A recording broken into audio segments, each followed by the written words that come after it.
नमस्कार दोस्तों, आप सभी का स्वागत है अन्नपूर्णा क्लासेस में।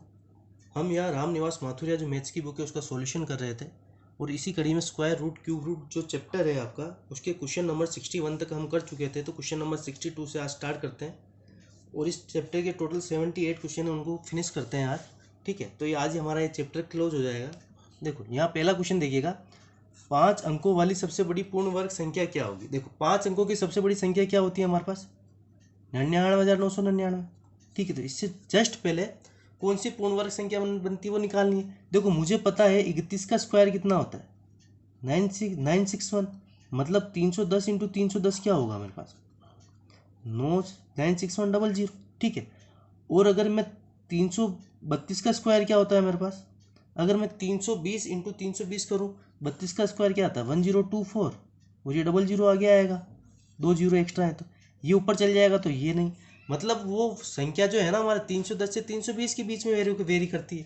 ठीक है, तो देखो चेक करो, जब आप 315 का स्क्वायर निकालोगे ना, ठीक है, तो मैंने कैलकुलेट कर लिया है तो मैं डायरेक्ट लिखता हूँ आपके सामने, ये आएगा 99,225। ठीक है, तो इससे बड़ा भी कुछ हो सकता है ना, तो यहाँ से आप 316 का भी निकाल के देना। 316 का जब आप स्क्वायर निकालोगे ना, तो 316 का स्क्वायर आएगा आपके पास 99,856। तो मतलब ठीक पहले 99,999 के ठीक पहले पूर्ण वर्ग संख्या कौन सी बनेगी, 316 का स्क्वायर। मतलब ये आंसर क्या आएगा हमारे पास 99,856, और ये क्या होगा हमारा आंसर होगा। ठीक है, तो थोड़ा कैलकुलेटिव है लेकिन थोड़ा दिमाग लगा के चलना पड़ेगा इस तरीके का क्वेश्चन में। ठीक है, अगला क्वेश्चन देखिएगा, क्वेश्चन नंबर 63, 125 की पावर x दे रखी है और 3125, तो x की वैल्यू निकालनी। तो इस तरह के क्वेश्चन में आप क्या करो कि बेस को इक्वल बनाओ। बेस को इक्वल कैसे बनाओगे इसको, तो मुझे ये तो पता है कि 125 को मैं 5 की पावर 3 लिख सकता हूँ। अब 3125 को क्या लिखना पड़ेगा, तो आप इसका एक बार गुणनखंड करके देखिए, 3000 तो 3125 5 बार गया, कितनी बार जाएगा 6 बार, 1 2 2 बार जाएगा, कितना बचेगा 2 5 5, फिर वापस 5 से भाग देंगे तो कितनी बार जाएगा ये एक बार, ये कितना 125 आएगा। ठीक है, फिर वापस 5 से लगाओगे 25 आएगा, फिर वापस 5 से लगाओगे 5 आएगा, और फिर ये 5, तो ये क्या आ जाएगा 5 की पावर 5 लिख सकते हैं ना हम। अब देखो जब बेस इक्वल है ना, तो ऊपर की पावर आपस में बराबर हो जाती है, तो ये 5 और 5 आपस में कट जाएगा, तो ये क्या बच जाएगा हमारे पास, और घाते मल्टीप्लाई हो जाती है, तो ये क्या हो जाएगा 3x इक्वल टू 5 हो जाएगा। देखो इसको और अच्छे से मैं आपको बताऊँ, ये क्या होगा 5 की पावर 3x, इधर क्या होगा 5 की पावर 5, ये आपस में कट जाएगा, तो ये 3x इक्वल टू 5 आ जाएगा। तो x की वैल्यू क्या आ जाएगी यहाँ से हमारे पास 5/3, और ये क्या हो जाएगा हमारा इसका आंसर हो जाएगा। ठीक है, अगला क्वेश्चन देखिएगा, 50 का क्यूब। ठीक है, 50 का क्यूब कितना होगा, देखो 5 का क्यूब कितना होता है 125, और 3 जीरो और जुड़ जाएंगे नीचे, तो 125 और ये 3 जीरो, ये तो ये आ जाएगा। अब देखो जब इसका क्यूब करोगे ना तो 27, और साथ में 3 जीरो और, लेकिन क्या होगा ये माइनस है ना, तो ये माइनस का ही आएगा। ठीक है, स्क्वायर होता तो माइनस हट जाता, और यहाँ कितना आएगा 2 इंटू 2 इंटू 2 8, तो ये कितना बन जाएगा हमारे पास 8000। लेकिन देखो ये प्लस है लेकिन ये क्यूब है, तो ये भी माइनस में आएगा 8000। इसको सोल्व करें, ये क्या बन जाएगा हमारे पास 1,25,000, माइनस हो जाएगा 27,000, और माइनस का 8000। 27 और 8 कितना होता है 35। इसको जब आप 1,25,000 में से 35,000 माइनस करोगे तो कितना आ जाएगा हमारे पास 90,000, और ये क्या हो जाएगा हमारा इसका आंसर हो जाएगा। अगला क्वेश्चन देखिएगा, क्वेश्चन नंबर 65, क्यूब रूट निकालना है किसका 2744 का, और क्यूब रूट किसका निकालना है 1728 का, और इसका। तो सबसे पहले तो आप इनके क्यूब रूट निकालो। देखो एंड में क्या आ रहा है 4 आ रहा है ना, एंड में क्या आ रहा है हमारे पास 4 आ रहा है, मतलब इसका जो क्यूब निकलेगा वो क्या 4 ही निकलेगा। अब देखो ये 3 छोड़ के क्या है, तो इससे जस्ट पहले किसका क्यूब आता है 2 के पहले 1 का ही आएगा ना, तो इसका क्यूब तो क्या निकल के आएगा 14, मल्टीप्लाई में इसका क्यूब क्या निकल के आएगा हमारे पास 1728। ठीक है, तो 8 है ना, अगर एंड में अगर हमको क्या दे रखा है 8 दे रखा है, तो इसका क्यूब कितना निकल के आएगा, तो इसका क्यूब की एंड डिजिट क्या आएगी 2, और 1 से जस्ट पहले, तो इसका क्या क्यूब क्या निकल के आ जाएगा हमारे पास 12। और डिवाइडेड में क्या है हमारे पास 343 किसका क्यूब रूट होता है, 343 किसका क्यूब रूट होता है 7 का। तो सोल्व कर लीजिए इसको, ये क्या आ जाएगा 14 इंटू 12/7, यही है ना, इसको इससे काटिए 2 बार, तो ये क्या आ जाएगा हमारे पास 24, और यही इसका क्या हो जाएगा आंसर हो जाएगा। ठीक है, अगले क्वेश्चन पे चलते हैं। इस क्वेश्चन को ध्यान से देखना, बहुत ही इंपॉर्टेंट क्वेश्चन और कुछ बेसिक क्लियर होंगे। देखो आपने एक फॉर्मूला देखा होगा, a minus b square equal to a square plus b square minus का 2ab। ठीक है, तो इसको वही चीज़ बनाने की कोशिश करो। देखो यहाँ ध्यान से देखो, इसको मैं ये लिख सकता हूँ क्या, ये फॉर्मूला खुलने के बाद 16 प्लस 3 माइनस का, अगर देखो अगर ए यहाँ अगर मैं 4 होता और बी रूट तीन होता तो ये खुल के क्या आता मेरे पास, ये क्या बनता, 4 का स्क्वायर 16 प्लस रूट 3 का स्क्वायर 3 और माइनस में क्या आता 2 इंटू 4 इंटू रूट 3। ये कितना बनता मेरे पास 19 माइनस का 8 रूट 3। यही तो ये चीज़ बन रही है ना, समझ में आया। ठीक है, तो ये हमारे को देखो, चाहे इसको मैं ये लिखूं चाहे इसको मैं ये लिखूं, बात हमारी इक्वली आ रही है ना। मतलब सीधी सी बात है कि 8 रूट 3 ये दे रखा है ना, इसको अगर मैं ऐसे लिखूं तो कोई दिक्कत है क्या, कोई दिक्कत नहीं है। बस हमारे को थोड़ा उसने अलग तरीके से जमा के दे रखा है।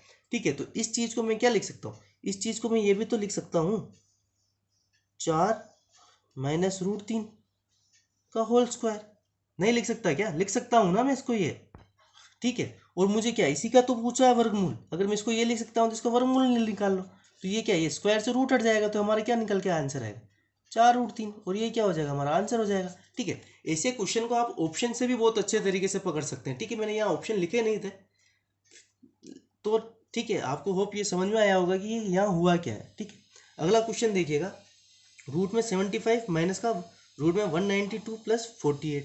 देखो अब इसका क्या रूट तो निकलेगा नहीं हमारे पास, तो इनको कुछ क्या टुकड़ों में डिवाइड करिए आप।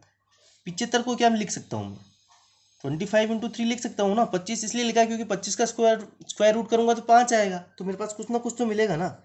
और ध्यान से देखिएगा, 14 14 14 थी 28 14 थी 42। ठीक है, तो मेरे पास देखो 64 को जब मैं 3 से मल्टीप्लाई करता हूँ, 8 8 64 बनता है ना, तो 3 से मल्टीप्लाई करो तो 192 आता है। और साथ में क्या आता है मेरे 48 को क्या लिख सकता हूँ मैं 16 × 3। देखो ये मैंने इसलिए लिखा क्योंकि यहाँ मेरे 4 का स्क्वायर बन रहा है, ये 8 का स्क्वायर बन रहा है और ये 5 का स्क्वायर बन रहा है, और सब में कॉमन रूट 3 आ रहा है। ठीक है, तो आराम से मेरा सोल्व होगा। तो इसको क्या लिख सकता हूँ मैं 5 √ 3, इसको क्या लिख सकता हूँ 8 √ 3, और इसको क्या लिख सकता हूँ मैं 4 √ 3। जोड़ लीजिए सबको, 5 और 4 कितना होता है 9।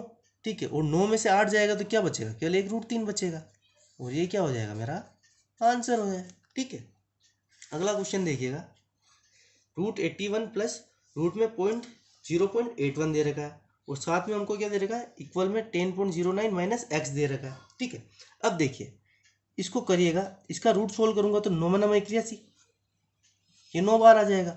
और इधर देखो पॉइंट के बाद 2 संख्या आ रही है ना, मतलब ये किसका 0.9 का है, इधर क्या है 10.09 और माइनस का क्या है एक्स।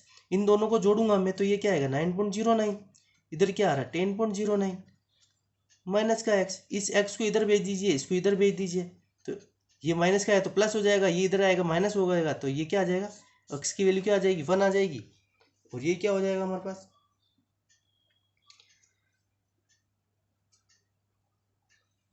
सॉरी गलती हो गई 9.09, ये 9.9 आएगा। ठीक है, 9.9 आएगा तो एक्स की वैल्यू क्या आएगी हमारे पास 10.09 माइनस का 9.9।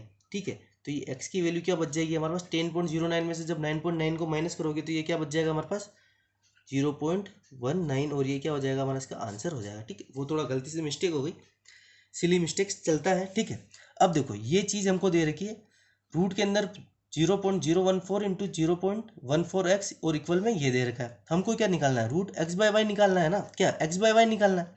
तो सबसे पहले आप क्या करिए, ये x के नीचे y को लाइए, ये √x तो इधर है ही, इस रूट को y में इसके नीचे ले आता हूँ। अब देखिए इधर क्या है 0.014 तो है, साथ में 0.14 भी है, और ये पूरा जो रूट वाली संख्या है ना वो इधर आ जाएगी, तो ये क्या आ जाएगा हमारे पास 0.14 इंटू 0.14। अब देखिए, अब देखो ध्यान से देखना, ये इधर रूट है इधर है, अगर मैं इसका स्क्वायर करूँ तो ये आएगा ना, मतलब अगर मैं इसको काटूँ, इसको आपस में काटूँ तो ये वाली जो वैल्यू है ना ये रूट में आ जाएगी। ठीक है, 0.014 इंटू 0.14।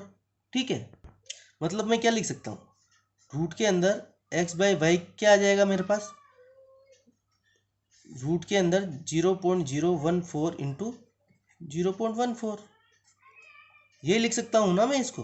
ठीक है, तो दोनों तरफ स्क्वायर कर लीजिए। मेरे को एक्स बाय वाई की चाहिए, रूट एक्स बाय वाई की वैल्यू नहीं चाहिए, तो मेरे को दोनों तरफ स्क्वायर करने पर एक्स बाय वाई क्या आ जाएगा मेरे पास, इधर से भी ये रूट हट जाएगा, तो 0.014 इंटू 0.14, दोनों को मैं मल्टीप्लाई करूँगा इसको। 0.014 को देखो तो ये क्या 14 का स्क्वायर क्या होता है 196, तो 196 तो आ रहा है, लेकिन ये पॉइंट कितने के बाद आ रहा है 1 2 3 4 5, तो यहाँ 2 जीरो और लगा दो आगे और पॉइंट लगा दो, क्या आंसर आ गया मेरे पास 0.00196। देखो यहाँ अगर किसी को समझ में नहीं आया हो तो एक चीज़ देखना, ऊपर तो मेरे पास x की पावर 1 है और नीचे मेरे पास x की पावर 1/2 है। ठीक है, समझ में आ रहा है ना। जब 1 में मैं 1/2 से डिवाइड करूंगा, ठीक है, और ये जब ऊपर जाएगी ना तो देखो घातांक जब ऊपर जाता है ना तो 1 माइनस 1/2 हो जाएगा ये, तो ये क्या हो जाएगा x की पावर 1/2 बचेगा। वही तो चीज़ है, जो सेम नीचे थी वो सेम ऊपर बचा, तो वही तो लिखा है मैंने। ये इसको जब आप काटोगे तो ऊपर रूट आ जाएगा। ठीक है, अगले क्वेश्चन पे चलते हैं 70 पर। 1000 में से सबसे छोटी कौन सी संख्या को घटाने पर प्राप्त परिणामी संख्या एक पूर्ण वर्ग होगी। देखो 1000 से पहले मेरे को इसमें कोई डाउट नहीं है कि 31 का स्क्वायर क्या होता है 961, और 1000 से पहले सबसे पहले यही मिलेगा मेरे को 31 का स्क्वायर, तो सीधी सी बात है 1000 में से 961 घटा दो, कितना आएगा 39। मतलब अगर मैं 1000 में से 39 घटा दूँ तो मेरे को 961 मिलता है, और वो किसका स्क्वायर है 31 का स्क्वायर, तो यहाँ क्या आंसर आ जाएगा मेरे पास, इसका आंसर 39 आ जाएगा। ठीक है, क्वेश्चन नंबर 71 देखिएगा, किसी लघुत्तम संख्या को 13,218 में जोड़ देने से यह पूर्ण वर्ग बन जाएगी। मतलब किस लघुत्तम संख्या, मतलब 13,218 में मैं ऐसा क्या जोड़ूँ कि वो पूर्ण वर्ग संख्या बन जाए। तो ठीक है, ये क्या आ रहा है मेरा लगभग 13,000 आ रहा है, 13,000 आ रहा है ना। तो अब एक चीज़ देखिएगा आप, 100 इंटू 100 क्या आता है मेरे पास 10,000, मतलब ये क्या है, और 110 इंटू 110 क्या होगा मेरे पास 1,21,000। ठीक है, सॉरी 1,21,000 नहीं, 121,000। हाँ, ये क्या आ रहा है 12,100। ठीक है, लेकिन मेरे को मिल क्या रहा है 13,218, तो मतलब ये कहीं ना कहीं मेरे पास 110 और 120 के बीच की वैल्यू ही होगी, जिसका स्क्वायर 13,218 बनेगा। ठीक है, तो ठीक है, यहाँ 115 का स्क्वायर निकाल के देखो आप, 115 का स्क्वायर जब हम निकालेंगे तो देखो 115 का स्क्वायर कितना आएगा मेरे पास 13,225। ठीक है, अब एक चीज़ देखिए, ये इसके नियरेस्ट है ना, अगर 13,218 में मैं अगर 7 जोड़ देता हूँ, ठीक है 7 जोड़ देता हूँ तो मेरा क्या बनता है 13,225, और ये क्या है ये पूर्ण वर्ग संख्या है, तो मेरा आंसर क्या निकल के आ जाएगा यहाँ 7 आ जाएगा। ठीक है, तो पिछले वीडियो में भी मैंने आपको इस तरह के क्वेश्चन कराए थे, आप इसका नियरेस्ट जो स्क्वायर संख्या है ना वो निकालने की कोशिश करिएगा। ठीक है, अगर आप अगर उसको वर्गमूल विधि से भाग लगाने जाओगे ना तो बहुत टाइम लगेगा, कोई मतलब नहीं है उसका। ठीक है, अब देखो ये क्वेश्चन देखना, अच्छा क्वेश्चन है। मुझे कुछ भिखारी मिले, ठीक है, और मैंने प्रत्येक भिखारी को उनकी संख्या के आधे पैसे दिए, तो मैं मान लेता हूँ कि जो भिखारियों की संख्या है ना वो कितनी है x है। और क्या कह रहा है, प्रत्येक भिखारी को उनकी संख्या के आधे पैसे दिए, मतलब भिखारियों की संख्या के मतलब प्रत्येक, अगर भिखारियों की संख्या x है तो पैसे कितने दिए x/2 दिए। ठीक है, अब क्या कह रहा है, अब एक चीज़ और नोट करना है, यहाँ क्या कह रहा है पैसे दिए, और यहाँ क्या कह रहा है इस प्रकार मैंने 14.58 रुपये दिए। अब सबसे पहले आपको रुपए को पैसे में कन्वर्ट करना पड़ेगा ना, क्योंकि इधर पैसे दिए हैं। जो 14.58 को जब आप रुपए को पैसे में कन्वर्ट करोगे तो 100 से मल्टीप्लाई करोगे, ये कितना आ जाएगा आपके पास 1458 पैसे। अगर x भिखारियों को x/2 दिए हैं प्रत्येक को, तो टोटल पैसे कितने दिए 1458 दिए हैं ना, तो निकाल लो यहाँ से एक्स स्क्वायर की वैल्यू क्या आ रही है 1458 को 2 से मल्टीप्लाई करो आप। ठीक है, तो ये कितना बनेगा हमारे पास 16 का 6 हासिल पर 1, 11 का 1 हासिल पर 1, 9 और 2, 2,916। एक्स स्क्वायर की वैल्यू क्या आई 2916। अब ये 2916 किसका स्क्वायर होता है निकाल लीजिए, लास्ट में 6 दे रखा है ना, तो लास्ट डिजिट या तो 4 होगी या फिर क्या होगी 6 होगी। बचा क्या 29 से जस्ट पहले किसका स्क्वायर आता है हमारे पास 5 का, तो ये क्या होगा या तो 54 या 56। 5 का स्क्वायर 25, 6 का स्क्वायर 36, किसके नियरेस्ट है 5 के स्क्वायर के, तो ये क्या आ जाएगा हमारे पास 54। मतलब x की वैल्यू क्या आई है हमारे पास 54 है ना, मतलब कुल भिखारी 54 थे। और वो क्या कह रहा है कि प्रत्येक भिखारी को कितने पैसे दिए, तो प्रत्येक भिखारी को तो हमने x/2 दिया ना, तो x/2 की वैल्यू निकाल दो। x/2 कितना हो जाएगा आपके पास, 54/2, तो ये कितना आ जाएगा 27, और ये क्या हो जाएगा हमारा आंसर हो जाएगा। मतलब प्रत्येक भिखारी को कितने पैसे दिए, 27 पैसे दिए गए हैं। ठीक है, आगे चलते हैं क्वेश्चन नंबर 73 पर। एक बाग की प्रत्येक पंक्ति में पेड़ों की संख्या उतनी है जितनी की उसमें पंक्तियां हैं। देखो मतलब ये कोई पार्क है, ठीक है, तो उसके अंदर प्रत्येक पंक्ति में पेड़ों की संख्या उतनी ही है ना, उतनी पेड़ों की संख्या जितनी की उसमें लाइन है। ठीक है, मतलब पेड़ों की संख्या और लाइनों की संख्या यहाँ बराबर है। ठीक है, अब एक चीज देखना, एक तूफान में 111 पेड़ों के उखड़ जाने के उपरांत बाग में 10,914 पेड़ रह जाते हैं। ठीक है, तो बाग में पेड़ों की पंक्तियों की संख्या, अब देखो पेड़ कितने बच गए, 10,914। अब एक चीज यहाँ नोट करिएगा, अगर यहाँ पेड़ और पंक्तियों की संख्या बराबर थी ना, मतलब संख्या पूर्ण वर्ग, पेड़ों की संख्या पूर्ण वर्ग में थी, क्योंकि ठीक है ये भी x थी और ये भी x, अगर इन दोनों को जोड़ते हैं तो x² आता ना, तो x² की वैल्यू आती है अगर इन सब की थी, पेड़ और लाइनें x बराबर थी। देखो मैं कहता हूँ कि 1 2 3 पेड़ है और लाइनें भी 3 है। ठीक है, तो टोटल कितने, 9 पेड़ हो रहे हैं ना, और इसको 3 से मल्टीप्लाई करोगे तो कितना 9 बनेगा। तो वही चीज़ तो यहाँ हो रही है। ठीक है, तो मतलब इसके नियरेस्ट आपको उसका स्क्वायर ढूंढना पड़ेगा। क्या कह रहा है कि इस तूफान में 111 पेड़ों की उखड़ जाने के उपरांत बाग में 10,914 पेड़ रह जाते हैं, मतलब टोटल कितने, इसमें 111 पेड़ और जोड़ लो, टोटल पेड़ कितने थे, तो जोड़ो इनको, कितने पेड़ आ जाएंगे, ये 5 2 10 की सुपर आंसर पर 1 और 1, कितना है हमारे पास 11,025। और ये पेड़ों की संख्या, तो पेड़ों की संख्या तो यही थी ना टोटल, x² इक्वल टू 11,025। तो अगर मुझे क्या निकालनी, पंक्तियों की संख्या निकालनी, तो देखो पंक्तियों की, एक पंक्ति में x पेड़, टोटल पंक्तियां x, तो अगर टोटल संख्या अगर इनकी 11,025 हो रही है तो ठीक है, x की वैल्यू निकाल दो, हमारे पास पंक्तियों की संख्या भी आ जाएगी और ये भी आ जाएगा कि एक पंक्ति में कितने पेड़ थे। ठीक है, तो यहाँ अगर आपको ये भी पूछना ना कि एक पंक्ति में कितने पेड़, तो भी x, और टोटल पंक्तियों की संख्या तो भी x, तो 11,025 जो कि होता है किसका स्क्वायर होता है, ये होता है आपके पास, देखो दो संख्या लो, लास्ट में क्या रहा 5, ये क्या बचा 110, तो 110 से जस्ट पहले किसका स्क्वायर आता है 100 का, तो ये किसका 10 का स्क्वायर 100 होता है ना, तो ये हमारा क्या आ जाएगा, मतलब टोटल पंक्तियों की संख्या कितनी थी 105, और टोटल एक पंक्ति में पेड़ भी कितने थे 105। ठीक है, तो अब आपको समझ में आया होगा। अगला क्वेश्चन देखिएगा 74, अपने आदमियों जिनकी संख्या 6,000 थी, ठीक है, को एक वर्ग के रूप में खड़ा करते वक्त जनरल को पता चला कि 71 आदमी छूट गए, तो प्रत्येक कतार में कितने आदमी खड़े किए गए थे। देखो मतलब वो क्या कह रहा है कि वर्ग के रूप में खड़े किए, मतलब आदमी क्या थे, वर्ग क्या होता है आपके, लंबाई इंटू चौड़ाई दोनों बराबर होती है ना, मतलब इधर जितने आदमी थे वर्टिकल जितने आदमी होंगे हॉरिजॉन्टल भी उतने ही आदमी होंगे। ठीक है, यही तो कहना चाह रहा है ना। और क्या कह रहा है वो कि 6,000 टोटल उनकी स्ट्रेंथ थी, लेकिन उसमें से 71 छूट गए, मतलब टोटल कितने आदमी खड़े कर पाया वो, 6,000 में से 71 माइनस कर दो, तो कितने कितने खड़े कर पाया वो 5929।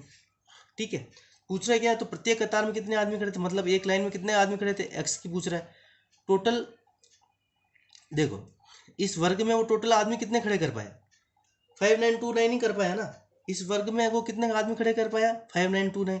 71 को छोड़ो, वो तो खड़े ही नहीं हुए, तो यहाँ हमारे को पता कैसे चलेगा कि कितने, तो पूछ रहा है ना प्रत्येक कतार में कितने आदमी खड़े थे, तो उसके लिए जो हमारे को केवल इस वर्ग में जितना है ना उतने लेने पड़ेंगे, कितना है 5929, तो इस वर्ग में टोटल कितने आदमी थे 5929, ये तो x² की वैल्यू होगी, x इंटू एक्स 5929। अब देखो क्या कह रहा है कि प्रत्येक कतार में कितने आदमी खड़े थे, तो हमारे को प्रत्येक कतार में कितने आदमी खड़े थे x, या तो प्रत्येक कतार में आदमी खड़े पूछ ले या कतार कितनी थी ये भी पूछ ले, तो भी x ही होगी।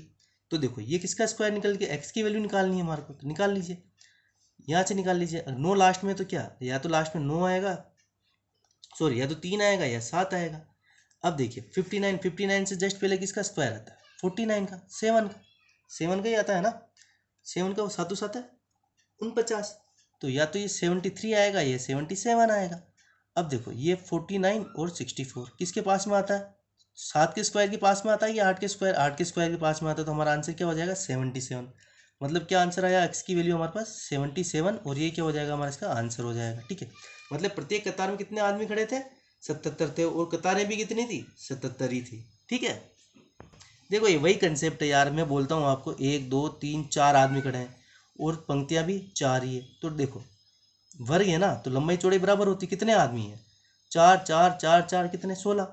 अगर मैं मान लूँ एक्स की वैल्यू 4 ही है ना, या 1 2 3 4, और पंक्तियाँ भी कितनी है, एक्स इक्वल टू 4 है, तो टोटल आदमी कितने होंगे यहाँ, ये अगर इसको भूल भी जाओ तो इसका स्क्वायर कर लो, एक्स स्क्वायर, तो ये क्या आ जाएगा आपके पास 16। वही तो कर रहे हैं हम यहाँ, एक्स स्क्वायर। ठीक है, मैं बार बार जोर इसलिए दे रहा हूँ क्योंकि मुझे पता है कि यहाँ कन्फ्यूजन होता है। ठीक है, इसको आप इस एग्जाम्पल से देख लीजिएगा, आपके कन्फ्यूजन सब क्लियर हो जाएंगे। किसी विद्यालय में प्रत्येक छात्र को उतने ही लड्डू दिए जितने की छात्र थे। ठीक है, जितने छात्र थे ना उतने लड्डू एक छात्र को दिए हैं। ठीक है, इसके लिए उन्होंने 10 डब्बे खरीदे। ठीक है, टोटल डब्बे कितने हैं हमारे पास 10, और प्रत्येक डब्बे में लड्डू कितने 41, तो टोटल लड्डू कितने हो गए हमारे पास 10 इंटू 41 कितने 410। ठीक है, अब वो क्या कह रहा है कि लड्डू वो 10 लड्डू शेष बच गए हैं। देखो शेष कितने बचे 410 में से अगर हम 10 माइनस कर लें तो 400, मतलब अगर 410 में से 10 बचे हैं तो 400 तो बटे हैं ना। अब देखो 400 कैसे बटे होंगे, मतलब एक्स बच्चे को एक्स लड्डू दिए होंगे तो इसकी वैल्यू 400 रही होगी, तो एक्स स्क्वायर की वैल्यू कितनी 400, तो यहाँ से केवल एक्स की वैल्यू कितनी आ जाएगी 20 का रूट, 20 का स्क्वायर क्या होता है 400, तो एक्स की वैल्यू क्या आ गई 20, मतलब टोटल कितने 20 छात्र थे और प्रत्येक छात्र को मतलब 20 लड्डू दिए गए। 20 छात्र थे ना और हर प्रत्येक को 20 20 दिया, मतलब टोटल कितने 400। ठीक है, अगला क्वेश्चन देखिएगा, 4726 सिपाहियों को 2 समूह में बांटा गया। ठीक है, ताकि प्रत्येक समूह में वर्ग में व्यवस्थित हो। ठीक है, मतलब वर्ग कितना, वर्ग में कैसे, मतलब जितने आदमी लंबा इंटू चौड़ाई, लंबा इंटू चौड़ाई, पंक्ति में आदमी और पंक्तियां दोनों बराबर हो। ठीक है, अब क्या कह रहा आगे वो, देखा गया कि दूसरे समूह में अतिरिक्त सिपाही हैं। ठीक है, जो दूसरा ये समूह है ना इसमें कुछ अतिरिक्त सिपाही हैं। पहले समूह में पंक्तियां 32 थी। ठीक है, पहले समूह में पंक्तियां 32। ठीक है, तो व्यक्ति भी 32 ही रहे होंगे ना, वर्ग है ना, तो लंबाई और चौड़ाई दोनों बराबर होती है, मतलब 32 इधर तो 32 ही इधर, तो पहले समूह में तो कितने 32 इंटू 32 रहे होंगे।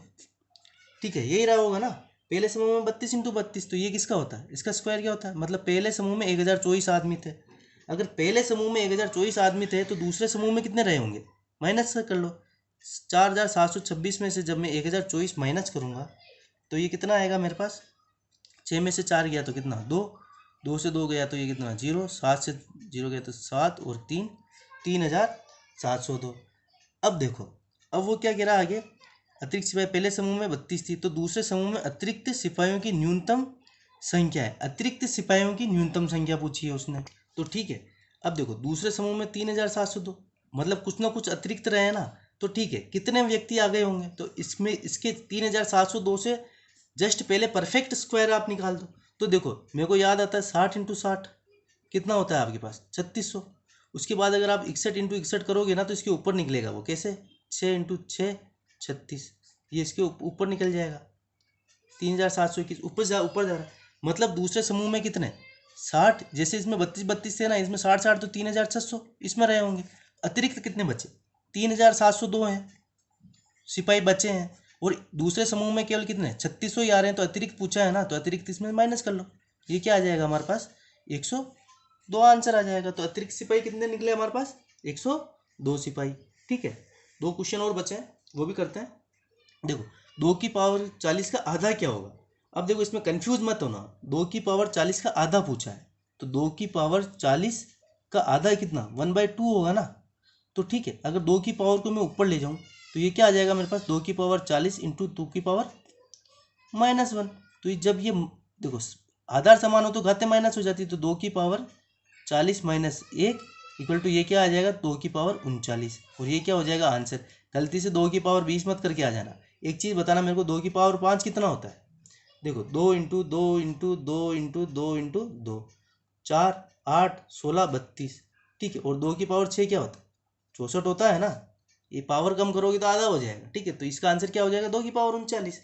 अब देखो अगला क्वेश्चन उसी पैटर्न का, 3 की पावर 27 का 1/3 का है, तो मल्टीप्लाई कर दो, सेम वही चीज़, इससे आप इसको जब काटोगे तो एक पावर कट जाएगी तो क्या बचेगा 3 की पावर 26। डिटेल में समझना हो तो ये मैंने समझाया है, और शॉर्ट में हो तो ये। ठीक है, नीचे पावर हो तो एक पावर माइनस हो जाएगी, ये ऊपर चल जाएगा तो 3 की पावर -1 हो जाएगी, 27 में से एक जाएगा तो 26 बचेगा, और 3 की पावर 26 हो जाएगा हमारा आंसर। ठीक है, तो इस तरीके से टोटल क्वेश्चन होते हैं 78 कंप्लीट, और हमारा स्क्वायर रूट और क्यूब रूट चैप्टर भी होता है क्लोज। ठीक है, तो मिलते हैं नेक्स्ट वीडियो में नए लेसन के साथ, नए चैप्टर के साथ। तब तक के लिए धन्यवाद।